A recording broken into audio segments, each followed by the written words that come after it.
What happens when a decorated airline pilot, a man trusted with hundreds of lives, lets his mask of professionalism slip for a single horrifying moment? On a transatlantic flight, in the hushed luxury of first class, a celebrated black surgeon is called a monkey by the captain himself. But this pilot made one fatal mistake. He had no idea the woman he just insulted was married to the man who owned the entire airline, and her husband was sitting right next to her. What follows isn't just a story of instant dismissal. It's a story of devastating karma, a web of conspiracy, and a reckoning that would shake an entire corporation to its core. Stay with us as we unravel a story so shocking, you'll question everything you think you know about power, prejudice, and the price of a single word. The air in the Orion Air first-class celestial suite was a carefully curated whisper of luxury.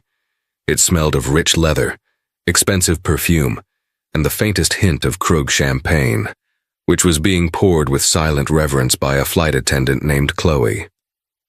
For Dr. Serafina Dubois, the scent was a familiar backdrop to a life she and her husband, Alexander Sterling, had meticulously built. At 38, Serafina was one of the world's leading cardiothoracic surgeons, her hands responsible for mending the most broken of hearts. Her skin, the color of rich mahogany, seemed to absorb the soft ambient light of the cabin, and her eyes, dark and intelligent, held a universe of both compassion and unyielding strength. She was flying to London to deliver the keynote address at the World Health Innovators Summit. It was a monumental achievement, the culmination of years of relentless work, and Alexander wouldn't have missed it for the world. He sat opposite her, his tall frame relaxed in the plush cream-colored seat. Alexander Sterling, the boy genius who'd inherited a struggling regional airline from his father and transformed it into Orion Air, the undisputed king of luxury air travel. His silver-streaked dark hair and piercing blue eyes were the subject of many a magazine cover, but to Serafina, he was just Alex, the man who still made her laugh until she cried and who held her with a tenderness that belied his formidable reputation in the boardroom. To Dr. Dubois, Alexander said, raising his crystal flute, the woman who's about to make the world's most brilliant medical minds feel like they need to go back to school.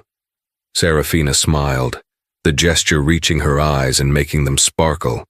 And to Mr. Sterling, the man who makes sure I get there without a single layover. She clinked her glass against his. Their love was a quiet, unshakable force, a sanctuary in a world that often felt loud and chaotic. The flight, OA 101 from New York to London, was their flagship route, a showcase of Orion Air's obsession with perfection. The suites were private cocoons, complete with closing doors, fully flat beds made up with fret linens, and a Michelin-starred menu. It was Alexander's creation, his answer to the soulless cattle car experience of modern air travel. It was also, on this particular evening, about to become the stage for a drama he could have never scripted. The first hint of discord came from the pilot's voice over the intercom, Captain Finnegan O'Malley. The name sounded sturdy, reliable, like someone you'd want at the helm of a 400-ton aircraft. His voice, however, was laced with an almost theatrical bravado. He welcomed the esteemed guests of Flight 101 with a flourish that felt more like a performance than a professional announcement. He certainly enjoys the sound of his own voice, Serafina murmured, taking a sip of her champagne. Alexander chuckled, a low, rumbling sound. Finn's an old-timer. Been with the airline since my father's days. Flown more miles than any other pilot in the fleet. His record is flawless.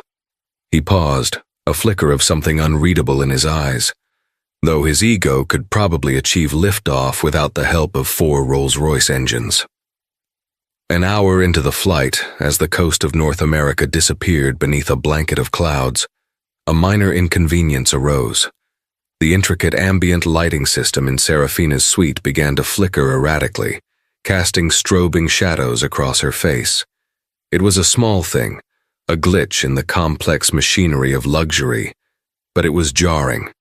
She politely pointed it out to Chloe, the young flight attendant, who immediately looked flustered. "I'm so sorry, Dr. Dubois. Let me reset it from the main panel," Chloe said, her voice a nervous flutter. She returned a few minutes later, her expression even more distressed. "Ma'am, I'm afraid the reset isn't working. It seems to be a hardware issue with the suite's control unit. We can try to move you to another suite, but we are completely full in first." "It's really no problem," Serafina said, her voice calm and reassuring. She could see the young woman was on the verge of panic. "I can just turn it off completely. I'd rather have no light than a disco ball." Chloe's relief was palpable, but just as she was about to apologize again, a figure appeared at the entrance to their suite. It was Captain O'Malley. He was a man in his late 50s with a weathered face, a shock of thick white hair, and a frame that was more wiry than imposing. He carried himself with an air of unassailable authority. "Having some trouble back here?" he asked, his voice a low drawl that didn't quite match his grandiloquent PA announcements. His eyes, a pale, washed-out blue, swept over the suite, lingering for a moment too long on Serafina.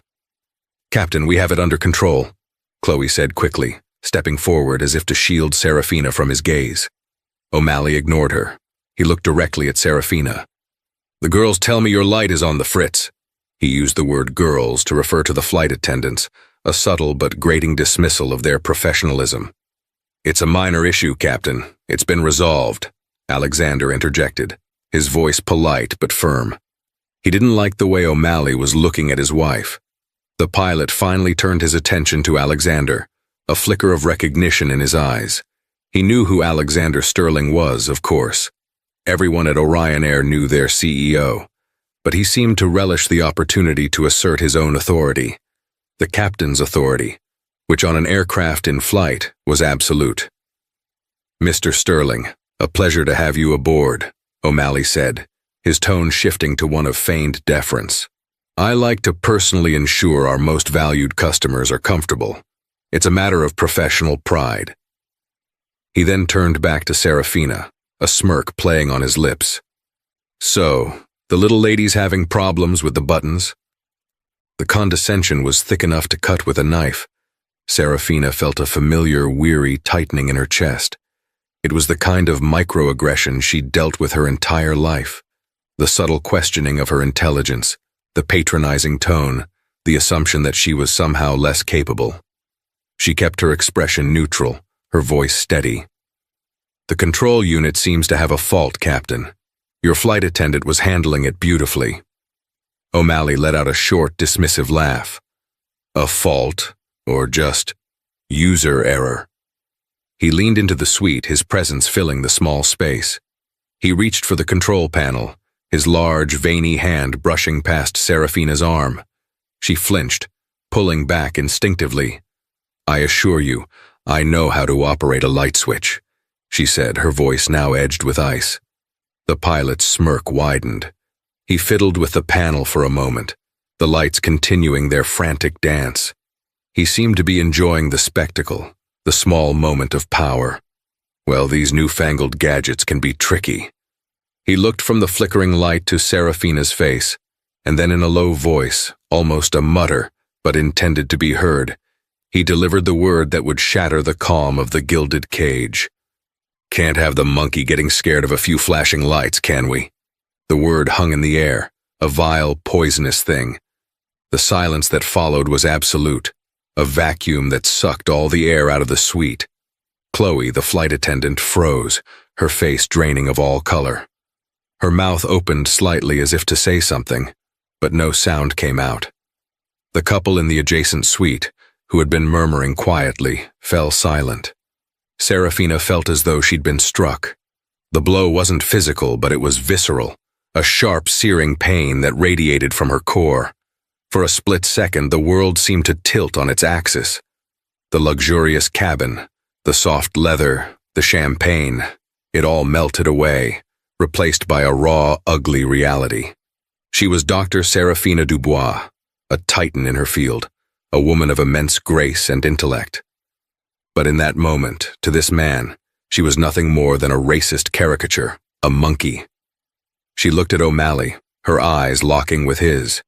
She saw no remorse in their pale blue depths, only a flicker of cruel satisfaction. He had said it, and he had meant it. And then she looked at her husband. Alexander Sterling had not moved. He sat perfectly still, his body rigid, his face a mask of stone. But his eyes were on fire. The piercing blue had turned into a glacial storm, a tempest of pure, unadulterated fury. He slowly, deliberately placed his champagne flute on the polished wood console. The small click of crystal on wood was the only sound in the suffocating silence. It sounded like a death knell.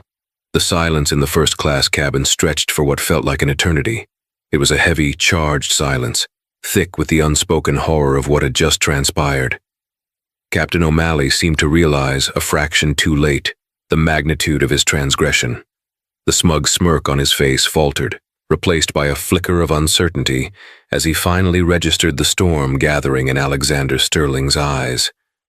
Serafina remained composed, a mask of stoic dignity etched onto her face. Inside, however, a maelstrom of emotions was raging. The initial shock was giving way to a deep, familiar ache. It was the exhaustion of a lifetime spent navigating a world that, despite her achievements, still saw her color before it saw her humanity. The slur itself was crude, a relic of a bygone era of overt bigotry, but its power to wound was timeless. It was designed to dehumanize, to reduce her to something subhuman, and for a fleeting moment, it had succeeded in making her feel small. But then she felt Alexander's hand cover hers. His touch was a silent promise, a grounding force in the turbulent air. She squeezed back, a gesture of silent gratitude. They were a team, and the captain had just declared war on the wrong team. Alexander rose from his seat. He didn't stand up quickly. He unfolded his 6'3" frame with a slow, deliberate grace that was far more intimidating than any sudden movement. He adjusted the cuffs of his bespoke Savile Row shirt, his movements precise and controlled.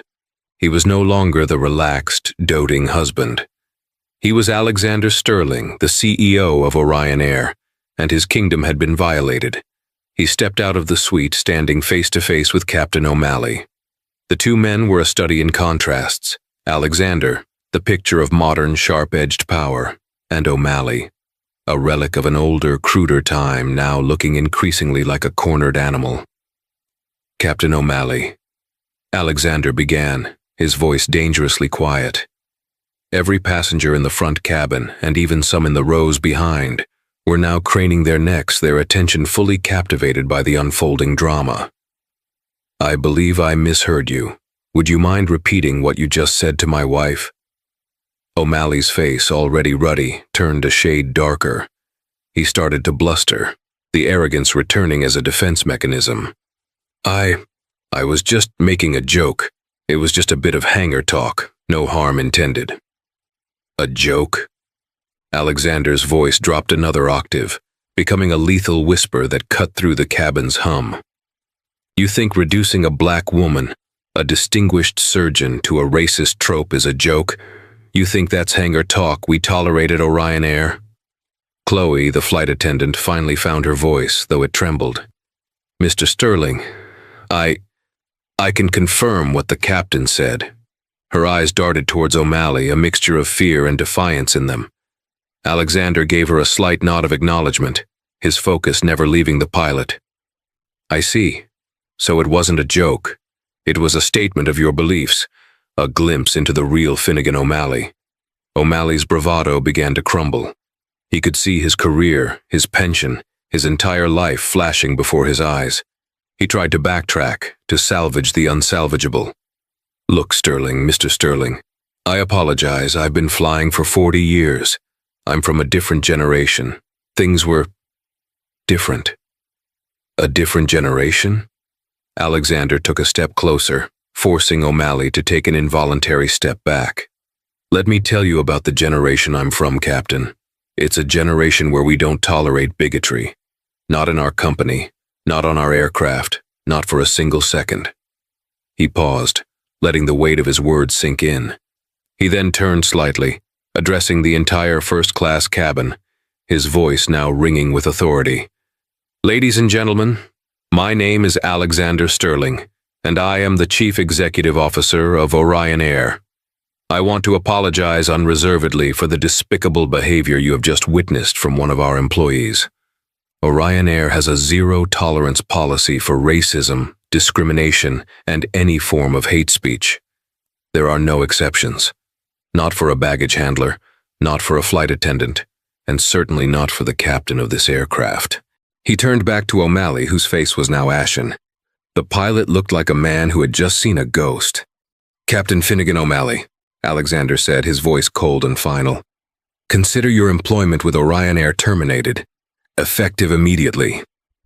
A collective gasp swept through the cabin. A termination. In mid-air. It was unheard of. You can't do that," O'Malley stammered, a desperate edge to his voice. "I'm the captain of this plane. You have no authority." "My authority," Alexander cut him off sharply, "comes from the fact that I own this plane and the company you just disgraced. First Officer Williams," he called out, his voice projecting towards the cockpit. "You are now in command of this aircraft, as your first official duty as acting captain. I want you to contact our ground control at Heathrow. Inform them that upon landing, Captain O'Malley is to be met by security and escorted off the premises. He is not to set foot on Orion Air property ever again." From the cockpit, a young, clear voice responded over the intercom. "Understood, Mr. Sterling." The finality of it was stunning. O'Malley stood there, utterly defeated. The bluster, the arrogance, the lifetime of unearned authority had evaporated in a matter of seconds. He was just a man, stripped of his power, his dignity, and his livelihood, all because of one ugly word. Alexander turned his back on the now ex-captain and walked back to his suite. He gently closed the door, shutting out the stares of the other passengers. He sat down opposite Serafina, the fury in his eyes softening as he looked at her. "Are you all right?" he asked, his voice now filled with concern. Serafina nodded slowly, a single tear tracing a path down her cheek. It wasn't a tear of sadness, but of a complex mix of hurt, anger, and a profound sense of love for the man in front of her. He had not hesitated. He had not made excuses. He had acted decisively, not just as a CEO, but as her husband, her protector. "I'm all right," she said, her voice a little shaky. "Thank you, Alex." He took her hand again, his thumb stroking the back of her palm. "No one gets to talk to you like that, Seffi. No one." The rest of the flight was a blur. The news of the mid-air firing spread through the plane like wildfire. The cabin crew, led by a newly confident Chloe, were exceptionally attentive, their professionalism a stark contrast to their former captain's behavior. Upon landing at Heathrow, as promised, 2 stern-faced security guards were waiting at the jet bridge. They escorted a pale and silent Finnegan O'Malley away, his pilot's hat clutched in his hand like a useless relic. The story, however, was far from over. A passenger in the suite across from them, a tech entrepreneur with a large social media following, had discreetly recorded the entire exchange on his phone. By the time Serafina and Alexander had cleared customs, the video was already going viral. The headline was explosive. "Orion Air CEO fires racist pilot mid-flight after he insults his black wife." The world was about to know the name Finnegan O'Malley, and for him, the fall from grace was just beginning. The video hit the internet with the force of a hurricane. It was raw, shaky, and utterly compelling. It captured everything. O'Malley's condescending smirk, the vile slur hanging in the air, Alexander's cold fury, and the shocking on-the-spot firing. Within hours, it had been viewed millions of times. #Orion Air CEO and #fired mid-flight were trending worldwide. The public reaction was a tidal wave of outrage and admiration. Outrage at O'Malley's blatant racism, and admiration for Alexander's swift and decisive action. News outlets from CNN to the BBC picked up the story. Orion Air's PR department, which Alexander had alerted from the plane, issued a formal statement confirming the incident and reiterating the company's commitment to diversity and inclusion. The statement, penned by Alexander himself, was unequivocal. Hate has no place at 30,000 feet or anywhere else. For Finnegan O'Malley, the public fallout was a brutal, relentless assault. His face was plastered across every news site and tabloid. He was doxxed, His address and personal details leaked online. He was branded the racist pilot, a scarlet letter he would carry for the rest of his life. The pilots' union, after reviewing the evidence, issued a statement condemning his actions and refusing to support him. His career, a source of immense pride for 40 years, was not just over. It was annihilated. He retreated to his modest suburban home in Surrey, a bitter, broken man. The phone rang incessantly with calls from reporters and death threats. He became a prisoner in his own home, the curtains drawn, the world outside a hostile, unforgiving place. His wife, a quiet woman who had stood by him for decades, looked at him with a mixture of pity and revulsion. His children, grown and with families of their own, were ashamed. In his solitude, O'Malley's bitterness festered and grew. He didn't see his actions as a moral failing. He saw himself as the victim, a victim of political correctness gone mad, a victim of a world that had changed too fast, and most of all, a victim of Alexander Sterling. He obsessed over the incident, replaying it in his mind, convincing himself that he had been set up, that Sterling had used him to score points to look like a hero. The thought of Sterling and his black wife, living in their world of luxury and power, filled him with a venomous rage. Meanwhile, in London, Serafina and Alexander were trying to find a semblance of normalcy. The World Health Innovators Summit was a resounding success. Serafina's keynote address on the future of minimally invasive cardiac surgery was met with a standing ovation. She was brilliant, poised, and inspiring. But the incident on the plane cast a long shadow. She was no longer just Dr. Dubois, the celebrated surgeon. She was now also the woman from the viral video, a symbol of resilience in the face of racism. She handled the attention with her usual grace, but privately the wound was still raw. The slur had dredged up painful memories of her childhood, of being the only black girl in an all-white school, of the subtle and not-so-subtle slights she had endured on her journey to the top. Alexander was her rock, a constant source of support and love. But he also felt a deep sense of guilt. It was his airline, his employee, who had hurt her. "This can't just be about firing one man," he said to her one evening, as they sat in the penthouse suite of their London hotel, the city lights twinkling below. "This is a symptom of a deeper problem. I need to know if we have other Finnegan O'Malleys hiding in plain sight at Orion Air." He was true to his word. The day after they returned to New York, he launched a full-scale internal investigation. He hired an outside firm, a renowned risk and compliance consultancy, to conduct a top-to-bottom review of Orion Air's culture, hiring practices, and diversity training programs. He wanted to root out any systemic issues that might have allowed a man like O'Malley to thrive for so long. The investigation was led by a sharp, tenacious woman named Penelope Penny Croft. Penny was a former investigative journalist who had made a name for herself exposing corporate corruption. She had a keen eye for detail and a healthy skepticism of corporate PR. She was exactly what Alexander was looking for. Penny and her team began their work immediately, interviewing employees at every level of the company, from baggage handlers to senior executives. They reviewed personnel files, training manuals, and internal communications. What they began to uncover was unsettling. While Orion Air's official policies were exemplary, the culture on the ground was a different story. Particularly among the senior pilots, a generation of men who had come up in a less diverse, more hierarchical era, there was a palpable sense of resentment towards the company's new direction. They saw the emphasis on diversity and inclusion as a threat, a dilution of their long-held privileges. They referred to the new generation of female and minority pilots with dismissive nicknames. They complained about the PC police in HR. Finnegan O'Malley, it turned out, was not an outlier. He was a product of this culture.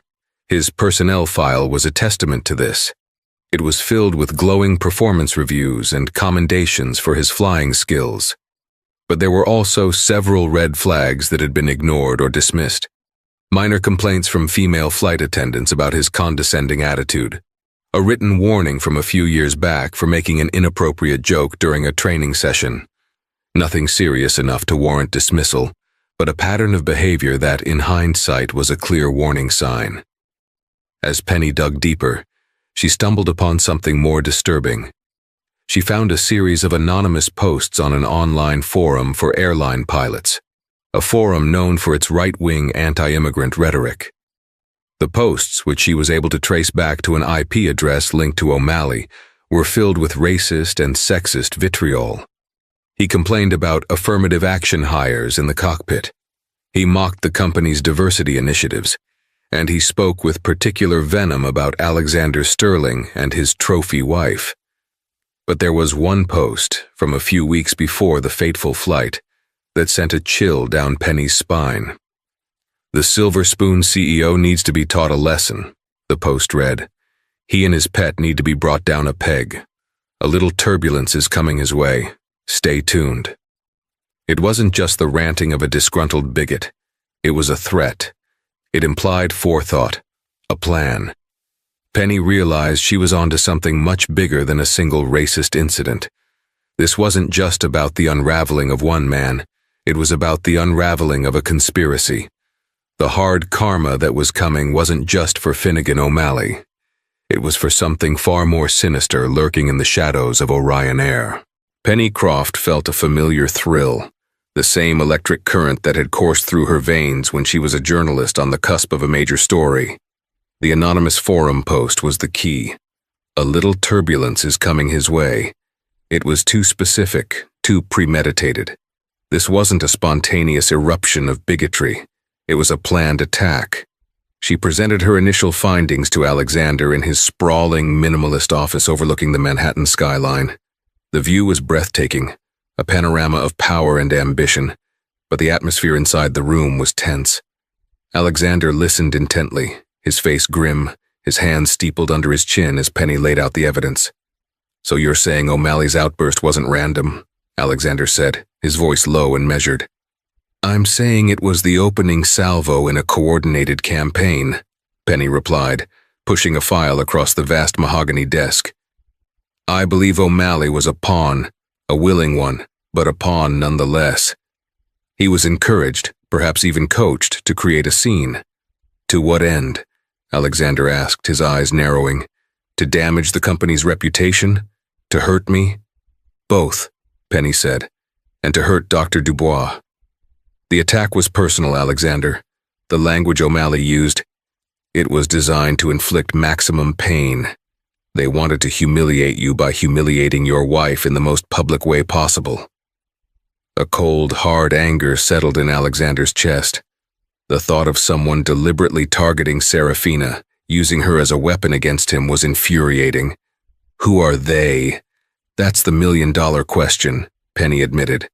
The forum posts are anonymous, routed through layers of encryption, but O'Malley must have been communicating with them.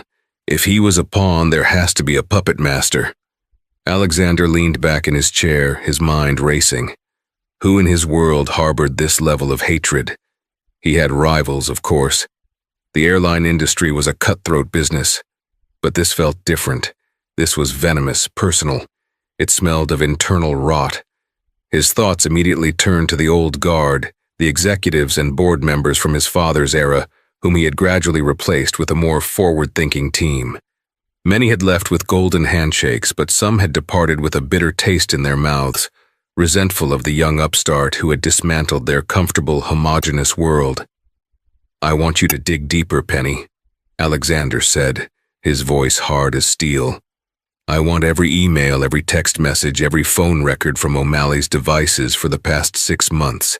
I don't care what it takes or what it costs. Find me the puppet master." While Penny and her team of digital forensics experts got to work cracking O'Malley's encrypted communications, the disgraced pilot himself was sinking deeper into a pit of despair and paranoia. His initial rage had curdled into a kind of desperate self-pity. The media storm had died down, but his life was in ruins. He was a pariah in his community. His savings were dwindling. The threat of legal action from Orion Air for breach of contract and reputational damage loomed over him. One evening, fueled by cheap whiskey and a burning sense of injustice, he made a fateful decision. He decided to fight back. He contacted a journalist from a notorious online tabloid, a man known for his sensationalist, conspiracy theory-laden articles. O'Malley, in his twisted mind, was about to tell his side of the story. The resulting article was a masterpiece of fabrication and victim-blaming. O'Malley claimed he was the victim of a honey trap, that Serafina had provoked him, that Alexander Sterling was a tyrant who used his power to crush anyone who disagreed with him. He even hinted at a dark secret behind Orion Air's gleaming facade. The article was filled with racist dog whistles and barely veiled threats. It was a desperate, pathetic attempt to reclaim the narrative, but it had an unintended consequence. It gave Penny Croft the breakthrough she needed. In the article, O'Malley mentioned a fellow patriot within Orion Air who had warned him about Sterling's agenda.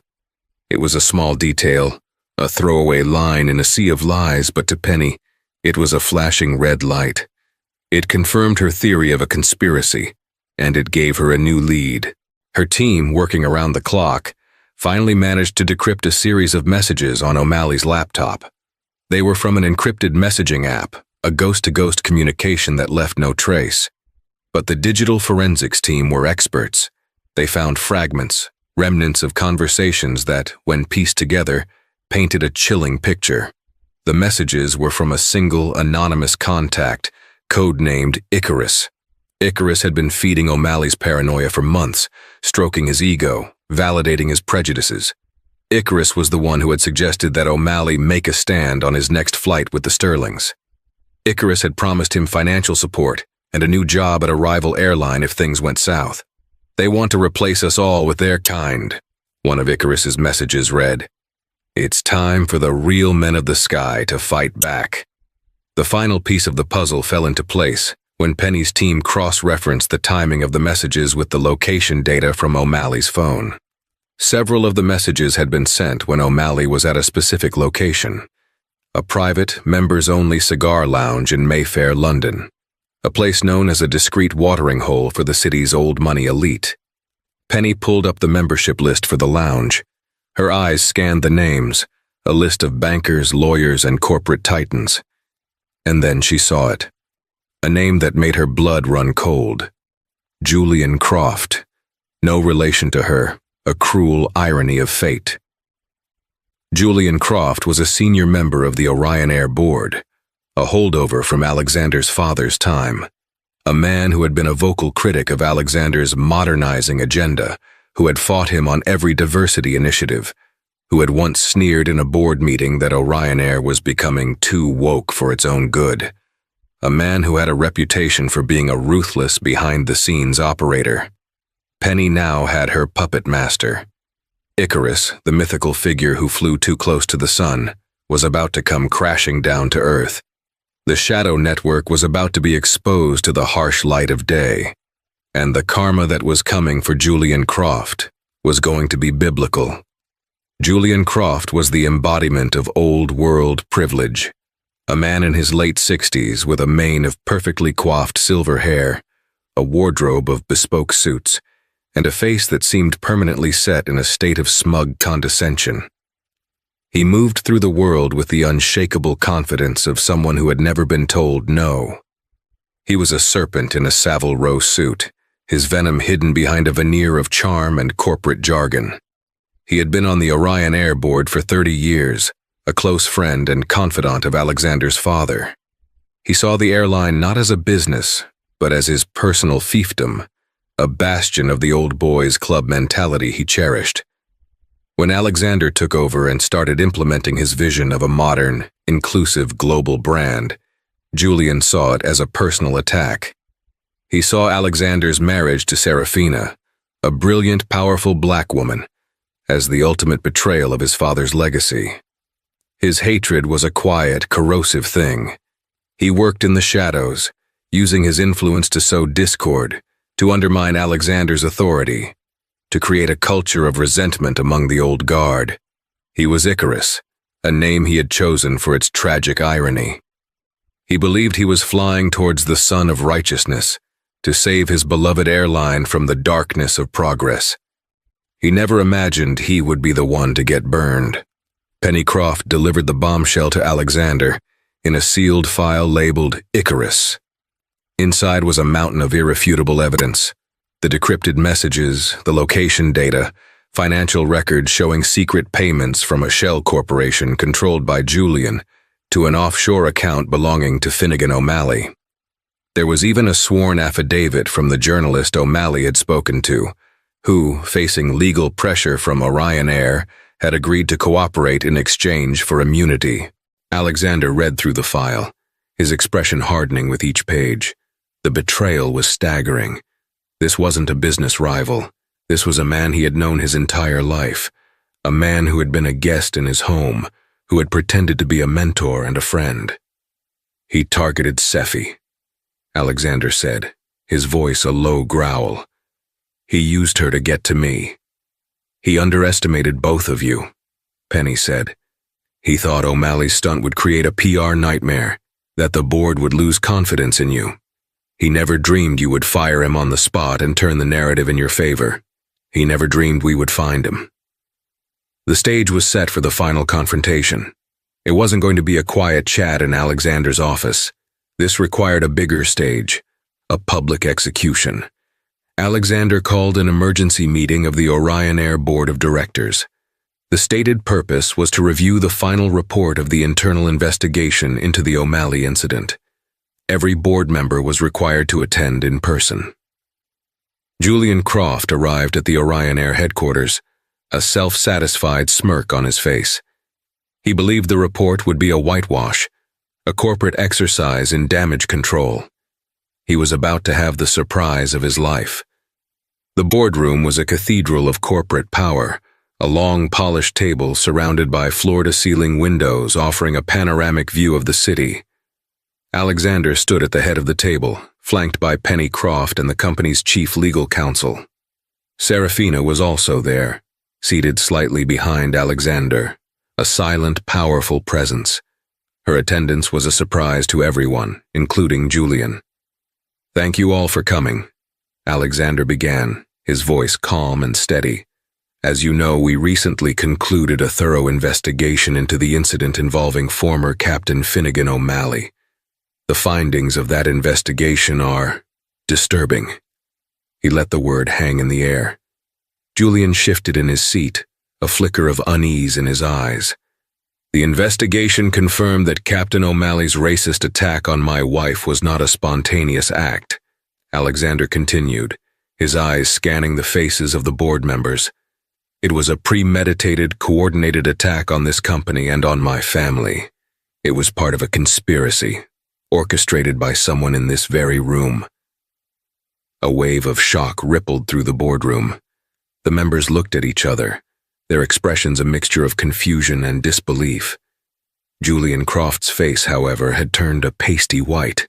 The smugness was gone, replaced by a dawning horror. "The conspiracy was masterminded by an individual using the codename Icarus," Alexander said, his gaze finally locking onto Julian. "An individual who used anonymous messaging apps to groom and manipulate a disgruntled employee. An individual who paid that employee to create a racist incident in order to damage this company's reputation and undermine its leadership." He paused, letting the silence stretch. Then he delivered the final blow. "That individual is Julian Croft." He projected the decrypted messages onto the large screen at the end of the room. The vile, racist, conspiratorial words of Icarus filled the screen for all to see. The financial records followed, tracing the flow of money from Julian's shell company to O'Malley. The boardroom erupted in chaos. The other members stared at Julian in stunned revulsion. He sat frozen in his chair, his face a mask of disbelief. He opened his mouth to speak, but no words came out. "Julian," Alexander said, his voice now filled with a cold, righteous anger. "For 30 years you have been a cancer in this company. You have poisoned our culture with your bigotry and your resentment. You have conspired to destroy everything I have built. And you used my wife, a woman whose integrity and brilliance you could never hope to comprehend, as a pawn in your pathetic little game." He walked around the table until he was standing directly behind Julian's chair. The board will now vote on your immediate removal, for cause, Alexander announced. But that's just the beginning. The evidence we have gathered has been turned over to the authorities. You will be facing federal charges for conspiracy, wire fraud, and witness tampering. The karma you so richly deserve, Julian, is just getting started. Julian finally found his voice, a desperate, strangled whisper. Alexander, please. Alexander looked down at him with utter contempt. You are a disgrace to this company, to this board, and to my father's memory. Security will now escort you from the building. 2 security guards entered the room and flanked Julian, who seemed to have aged 20 years in as many minutes. As they led him away, a broken, defeated man, his eyes met Serafina's. He expected to see triumph or hatred, but what he saw was far worse. He saw pity. The pity of a queen for a fool who had dared to challenge her throne and had lost everything in the process. The serpent had been defanged. The shadow network had been exposed. But the real work, the work of healing the wounds and rebuilding a culture of trust, was just beginning. The fall of Julian Croft wasn't merely a headline. It was a seismic event that sent tremors through the foundations of the old corporate world. It wasn't the clean, swift execution Alexander had staged in the boardroom that defined his ultimate fate, but the slow, grinding machinery of justice that followed.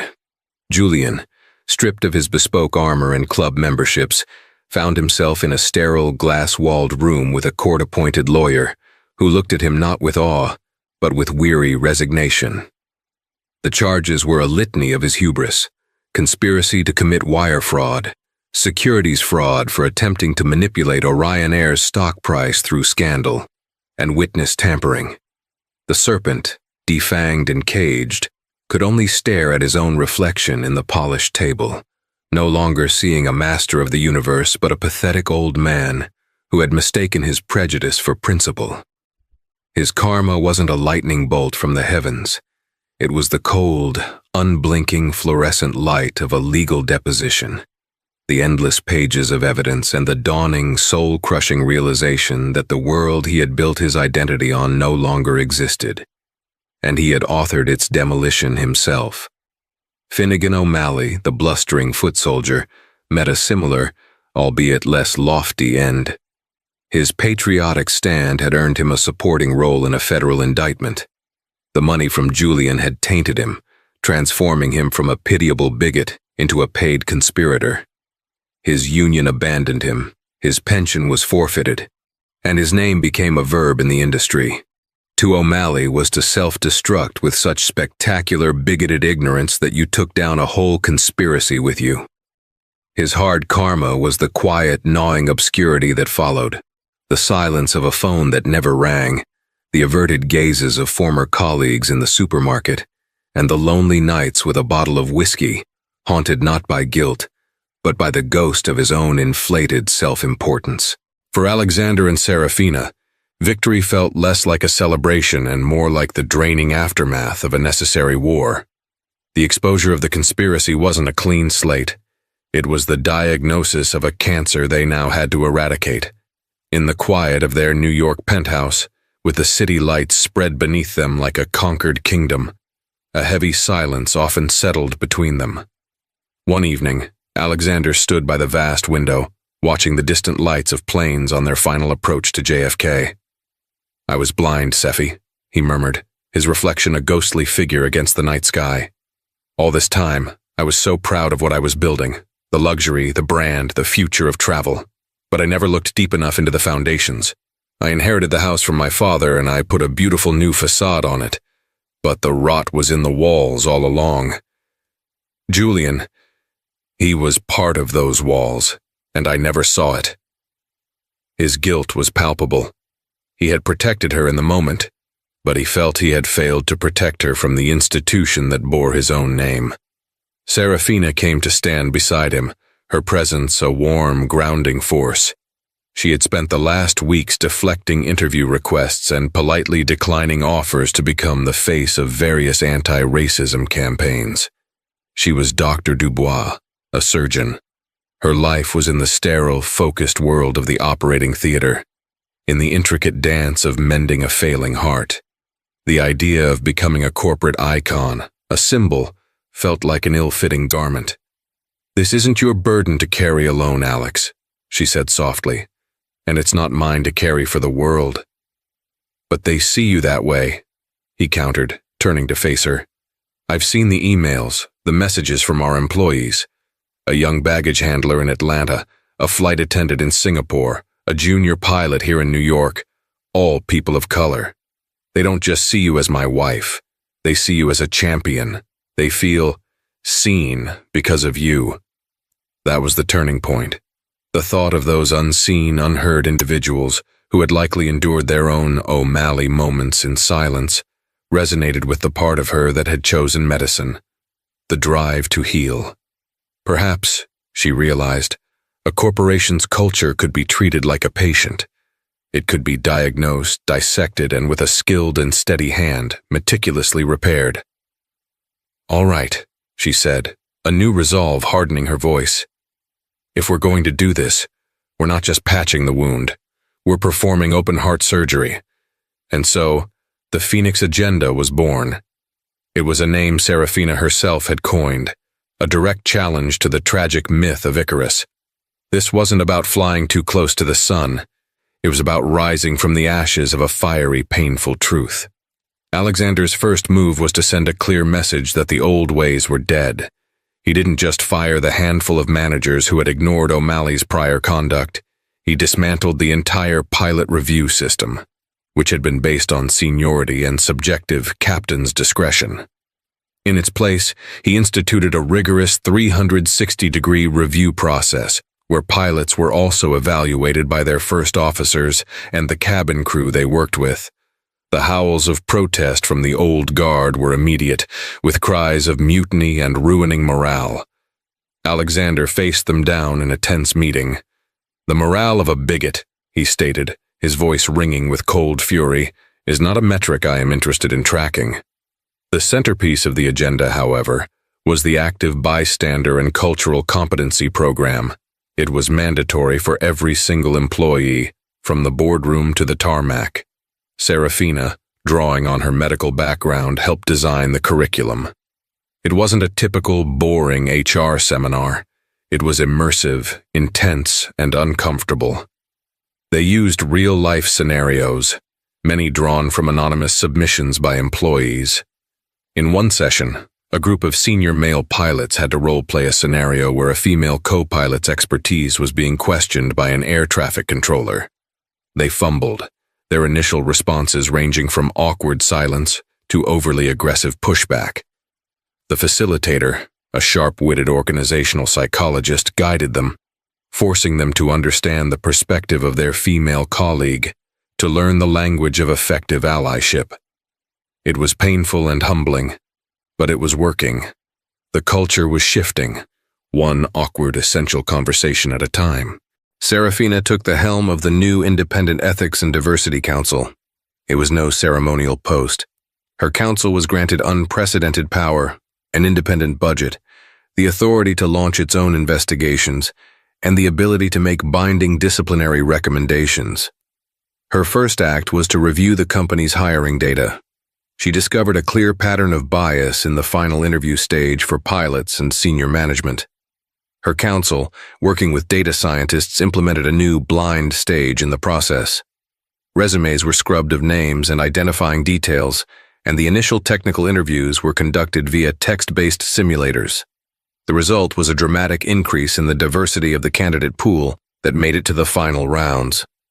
Her new role was demanding.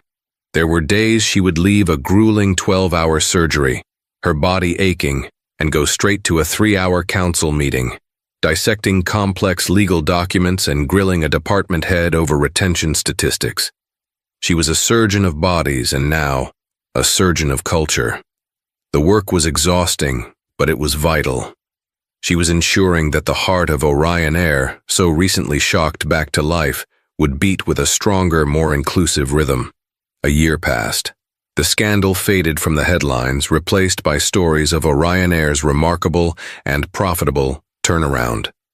The Phoenix Agenda became a Harvard Business School case study on how to transform corporate crisis into cultural revolution. Serafina and Alexander were on a flight to Italy. a long-delayed anniversary trip. As they settled into their suite, a woman in a crisp captain's uniform appeared at their door. She was young, perhaps in her mid-30s, with a warm, confident smile and kind eyes. "Dr. Dubois, Mr. Sterling," she said, her voice clear and steady. "I'm Captain Eva Rostova. I just wanted to welcome you aboard. It's an honor to be flying you today." "The honor is all ours, Captain," Alexander said, smiling. Eva's gaze lingered on Serafina for a moment, a look of profound respect in her eyes. "Dr. Dubois," she said, her professional demeanor softening slightly. "I was a first officer in the fleet last year. I nearly quit. I didn't think there was a path forward for me here." She paused, choosing her words carefully. "What you did, the stand you took, and the work you've done since, it changed everything. You have no idea what it meant to people like me. Thank you." Tears pricked at Serafina's eyes. She simply nodded, her throat tight with emotion. As the plane began its powerful ascent, banking gracefully over the Atlantic, Serafina looked out the window at the endless blue horizon. The scar from that day would never completely disappear. It was a part of her story now, a part of the airline's story. But she thought of the scars she left on her patients' chests, the faint silver lines that mapped the mending of a broken heart. They weren't marks of weakness but symbols of survival. They were proof that something had been broken, confronted, and healed. It was a testament to the fact that the human heart, and perhaps even the heart of a company, could be made stronger in the very places where it had been broken. The sky, remade and reclaimed, stretched out before her, full of limitless, breathtaking possibility. And so, a single hateful word, meant to demean and destroy, became the catalyst for a revolution. The story of Serafina Dubois and Alexander Sterling is a powerful reminder that while racism and prejudice still exist, they can be defeated. It shows that true power isn't just about wealth or status. It's about the courage to stand up for what's right, the strength to turn a moment of pain into a movement for change, and the unwavering belief that one person's voice can change the world. The karma that found the pilot and the corrupt board member wasn't magic. It was the natural consequence of their own hatred, brought to light by people who refused to stay silent. Their story is a testament to the fact that justice, though sometimes delayed, is a force to be reckoned with. What did you think of this incredible story of real-life karma? Let us know your thoughts in the comments below. If this story moved you, please hit that like button, share it with your friends, and don't forget to subscribe to our channel for more unforgettable stories of drama, justice, and the human spirit. Thank you for watching.